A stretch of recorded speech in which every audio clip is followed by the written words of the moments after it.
Assalamualaikum warahmatullahi wabarakatuh. Halo teman-teman semua, saya Intan dengan NIM 211220013, mahasiswa program studi Tadris Matematika, Universitas Islam Negeri Dato Karama Palu. Pengertian sains dan objek kajiannya. Sains adalah pengetahuan yang diperoleh melalui pembelajaran dan pembuktian, atau pengetahuan yang melingkupi suatu kebenaran umum dari hukum-hukum alam yang terjadi, misalnya didapatkan dan dibuktikan melalui metode ilmiah. Sains memiliki objek kajian berupa benda-benda konkret yang dapat direspons oleh panca indera manusia. Objek kajian sains umumnya terbatas pada fenomena atau proses dalam alam semesta yang dapat diuji secara ilmiah, seperti melalui observasi atau eksperimen percobaan. Pengertian sejarah. Menurut R. Muhammad Ali, sejarah adalah ilmu yang menyelidiki perkembangan peristiwa dan kejadian-kejadian di masa lampau, serta tersusun secara sistematis, teratur, dan rapi, yang berhubungan dengan kejadian-kejadian, peristiwa-peristiwa menyangkut perubahan yang nyata di dalam kehidupan manusia. Apa itu peradaban? Menurut Arnold Toynbee, peradaban adalah suatu kebudayaan yang telah mencapai taraf perkembangan teknologi yang lebih tinggi. Selain itu, ia juga menyatakan bahwa peradaban merupakan kumpulan semua hasil budidaya manusia yang meliputi semua aspek kehidupan manusia, baik fisik seperti bangunan, jalan maupun non-fisik seperti nilai, tatanan, seni budaya, dan iptek. Ruang lingkup sejarah sains dan peradaban Islam. Mata kuliah ini berfokus pada pembahasan tentang sejarah perkembangan peradaban Islam dan sains secara komprehensif yang bersifat analisis dan logis, pendekatan historis atau sejarah, kebudayaan, dan sosiopolitik ekonomi, serta pengembangan keilmuan dan keterampilan dalam bidang sejarah Islam.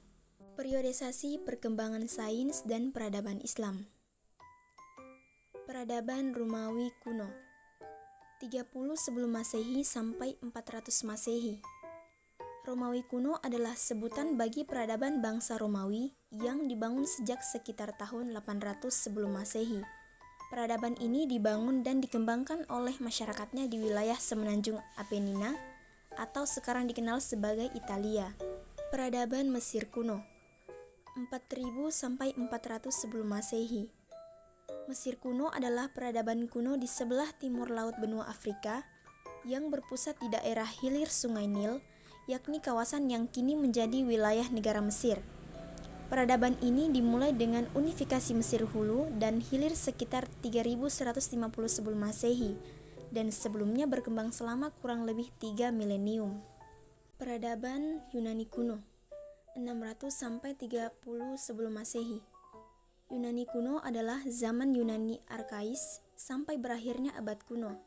Peradaban ini mencapai puncak kegemilangannya pada zaman Yunani klasik.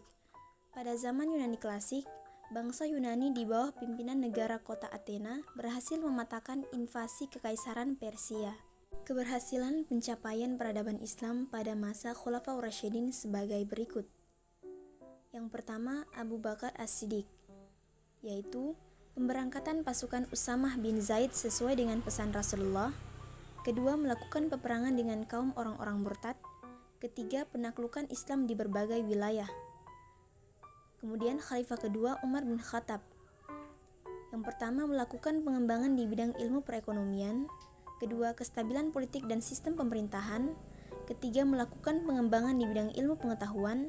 Dan keempat, penaklukan wilayah untuk perkembangan Islam.